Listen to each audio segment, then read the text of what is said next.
Alright, so today I have another little story to tell. But this isn't just any story, because this experience of mine, literally a year of my life, has this been accumulating. As you can see, we're back in our OG setup, or at least my setup from a few months ago. Basically, nothing has changed, except this carpet thing. It's where I like dry stuff, dishes and things. But other than that, everything's about the exact same. But for those of you who are confused and don't know what is going on, I'm in college. And like probably many of you, I'm now starting up the new school year. So I'm now entering into my final year of college. And so I had to move back into my apartment, which may think that has nothing to do with this video, but it kind of does, because to set the stage for this video, I'm gonna have to go take you back to my freshman year of college. Where, like many other freshmen, I had a freshman dorm, and along with my freshman dorm came a roommate. Now for context, my freshman dorm was basically the most stereotypical, like normal dorm you could ever imagine. If you look up like normal freshman dorm or something, it's probably what's gonna come up. You walk in the door and there was like one bed here, they were both like bunk beds, and you had like your desk under the bed, and there was like a tiny little slit like where someone could stand between the two beds. That was basically like the whole dorm. Maybe a community bathroom, which led to a plethora of other experiences. Now, when I was moving into college, I was very nervous. I tend to be a more anxious person in general. Like many other people, I was just trying to fit in at the end of the day. I didn't really know what to expect. I kind of went into it with an open mind. I ended up arriving freshman year. I move in, get settled in. I have this new roommate. We'll call him Jeffrey. Now, for the first few weeks, everything seemed to be pretty normal. Started going to class for the first time. Everything was very new, so I was like adapting to everything kind of at once, including having the roommate. Not to mention taking a dump and like there's a guy in a shower next to me. But after a few weeks of adjusting, I kind of broken the ice with my roommate. We got to know each other a little bit. So I started to notice a few things. First thing I noticed is that my roommate had a very, and I guess before I keep talking, I should mention like how I actually knew this, like matched with this guy in the first place. I actually knew him in high school. So it wasn't like this was a complete random guy I'd never met before. I actually know, I thought I knew him. But like I said before, the first thing I noticed is that he had a very dark sense of humor. I feel like we all know those people who just find pleasure in like the darkest jokes imaginable. See, when I say that though, I feel like people are gonna take it as I'm saying like, oh, like some guy died, like, oh, like laughing at that. It wasn't really that, it was more making fun of people. He always thought it was super funny if somebody made a mistake or if like they did something dumb. Maybe we had a test and there's a really easy question and like some guy got it wrong. Like, oh, that's so funny. Like, how could you be that dumb? You would think that was super funny. But to be fair, a lot of times it was kind of funny. Like I'd laugh too, you know what I mean? I was just like going along with it. My point is the signs were small at first. Everything seemed normal, and then progressively, like I was like, okay, that's a little odd. Like he's really laughing at that. Yes, I know that we just watched that guy trip and fall trying to walk into class, and like he fell in front of everyone, and it's like really embarrassing. But like it wasn't that funny, you know what I mean? Like like we don't have to like laugh that hard. It's as if he was experiencing an abnormal amount of pleasure in the pain of others. And honestly, I'm just gonna cut to the chase. This guy was a psychopath. Not only do I think I met a psychopath, I think he was my roommate. As time went by, I started to notice a lot more things that were like a little concerned. One of them being the pleasure that he found in other people's pain. For example, I have never met somebody who is more negative than this guy. The classic example that I think of when I'm, reciting these events in my mind is one day in particular when I came in. It was like a normal Wednesday or something. I'm coming back from class and I walk into our dorm and I see him in the back corner of our dorm, like staring out the window. I walk in, I go in, I like say, hey, like what's up? Just got back from class, and he looks at me. And he says, Smoothie, come here. So I go over, clearly like looking at something outside the window. And he tells me, look. So I look out the window and I just see, like normal land, like people walking. I'm like, well, I don't see anything. And then he looks at me and he says, you see those guys throwing the football right there? And I'm like, yeah, like I see them. They're just throwing a football. And he responds, no, they look stupid. I forgot he has no emotion, so I gotta like act that out. Oh my gosh, he ducked under my knife. Then he proceeded to rant for 5 minutes about how stupid he thought they were and how they looked ugly and fat and they were idiots and he couldn't believe that they were outside showing their faces to the world. Just a rant. Except there's one detail that I left out, and that is that happened to me, not just on one particular day, but literally. This is where I gotta be careful because it wasn't every day that it happened, but it was every other day. Which kind of makes sense now that I think about it because the class schedule is like alternate days. So like one day you have one schedule, the next day you have another.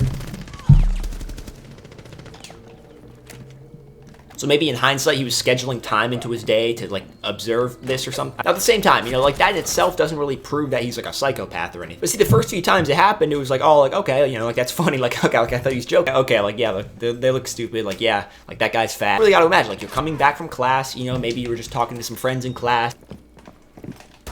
Oh my. One more. Okay. 3 in a row.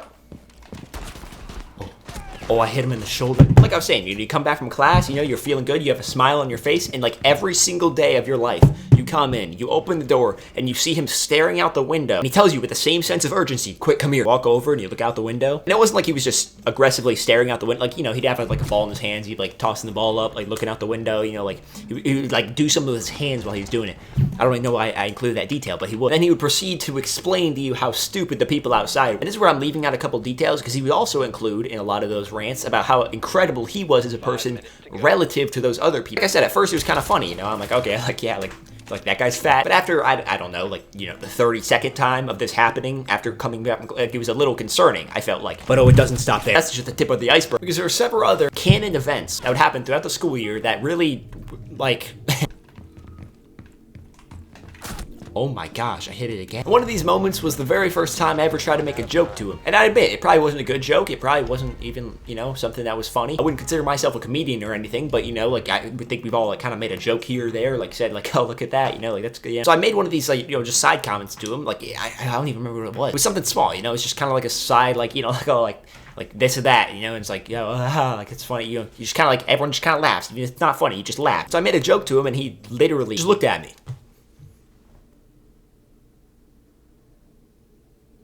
Whenever he was disgusted with somebody, his mouth would kind of like dissolve into his face. It was like a fluid. And again, as with many other things, you got to think about this like long term. Because maybe once, like, okay, like my joke was just terrible. I get it. Like, it's not funny. Like, yeah, you could be a little disappointed in it. But every single time I say something and like smile at you and like, like, you know, like give my own laugh, like, you know, kind of like it's quiet, and like he would just stare. You got to imagine, you got to put yourself in my shoes. Like, you make a joke or you laugh at something, and like every single time that you do that, you show like positive emotion, he stares at you with disgust in his eyes. I don't even know how to like replicate. Now that I think about it, I don't even know if I ever saw him smile. Lack of emotion in this human being was actually like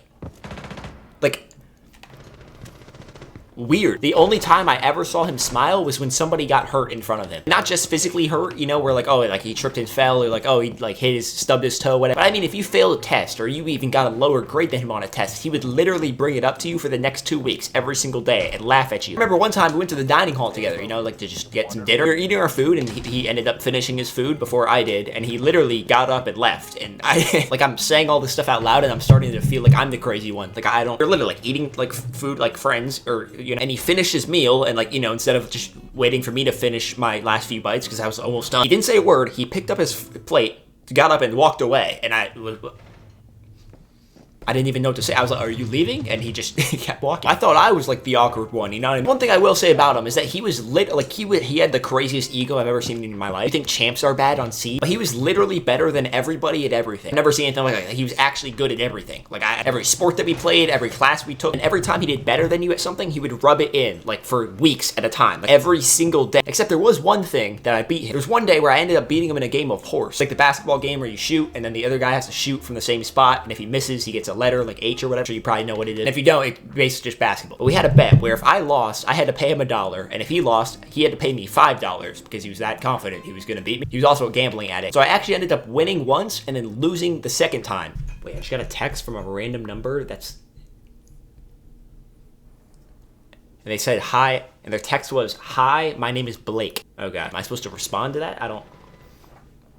I've never gotten a text like that. I don't normally get texts very often. This is going to be a big decision. Some people were asking me about, I mentioned in another video that there was this girl that had randomly texted me out of the blue. Like, a completely random. And when I say random, I mean literally like scroll in your contacts and pick a name. And it has to be a girl. Last time we had texted, actually the only time we had texted was December 2nd. I remember it, 2024, like a year or 2 years ago. But she texted me and asked me like how my summer was basically. And she was just asking me, and so people wanted an update on that. The conversation died immediately. As soon as I responded, she like started asking follow-up questions. She was like, "How was your summer?" And I was like, "It was good, you know, like it was a cool summer." And she asked me a little bit more in depth, and I, you know, answer, and then she asked me more questions. It was like an interview, which I don't know if that was supposed to be how it was. I don't know if I was supposed to ask her questions back, but like, because I didn't ask her a single thing back, I just kept answering her questions. So I think that caused the conversation to die immediately. But to be fair, I thought that she was gonna ask me for something. Like, she was clear, like it was one of the most random texts I've ever gotten, and so I was assuming like maybe she's like needs like me to sign like a survey, or like I don't know. I mean, I guess I couldn't think of a reason why a woman would be contacting me. Turns out she wasn't asking me for anything. She was just asking how my summer was, I guess. So, well, that conversation is over. Now I feel like maybe I should have asked something at it. Well, we're never gonna get that time back. Watch this, ready? Oh my gosh, I hit him in the face. But anyway, to finish the story I was telling you earlier, basically we bet on the game of horse. I ended up winning and losing once, which basically means I owed him $1 and he owed me $5, which if you do the math, he basically owed me $4, right? So he never ended up paying. So fast forward a few months later, and I guess I made a comment where I basically said like how he hadn't paid me yet for the bet, you know, kind of as a joke or whatever. Next thing you know, I get home from class and I notice my entire desk, it's been completely ransacked. Drawers are half open, like it looks like, you know, like in the movies when the FBI like freaking raids a house and like they leave it in like a complete disaster. I'm looking at my desk and I ask him, you know, like what happened here, and he basically tells me he was so sure that he had paid me the $4 that he ransacked my desk to find my like hidden pile of cash, which was like $50. But because it was a round number, and he'd gone through and counted my money and found out that because, okay, I had $50 in my desk, he probably hadn't paid me because it wouldn't make sense for me to bring $46 to college and then him pay me like, you know what I'm saying? If he had paid me the $4, it probably would be like an uneven number of money in my desk. Like it'd be like 54 in my desk, right? Instead of 50. And so because I had an even number of $50, he probably realized, okay, I've made a mistake. I haven't paid him. So he left $4 on my desk after going through the entire everything that I own. Now that I'm saying all this out loud, like it's hard to put into words just how, it's hard to describe this experience. This guy basically had no emotion, didn't exhibit an ounce of like happiness or sadness or like any. I remember another time he needed my email for something. We were like signing up for something. But I was out in the lobby of our dorm doing something or whatever. I guess I didn't see his text when he had texted me. And I guess at the time he had been showering and like he had expected me to text him back by the time he finished his shower. It was very random. Basically, he ended up getting out of the shower in his underwear, walking out into the lobby of our dorm, and then asking me for my email, and in his underwear. It's like a public, like there's women there. I don't, it's things like that that are hard to put into words, but it's like that happened to my life. And there was something like that happening every single day. And it wasn't just me, like other people thought he was a psychopath. They like thought they were worried for my safety. I mean, you take someone that has no emotion, they find pleasure in other people's pain with a lack of any social awareness or care of anything in the world, on top of the fact that they think they're better than everybody else. Is that not a psychopath? Like that's literally the definition, is it not? I remember I had nightmares about him. It's just the tip of the iceberg. If you want more of the stories, I can tell you. Don't get me started on his diet. The only thing I ever saw him eat was a grilled cheese for breakfast, for lunch, and for dinner. I mean, I thought he was a normal guy in high school.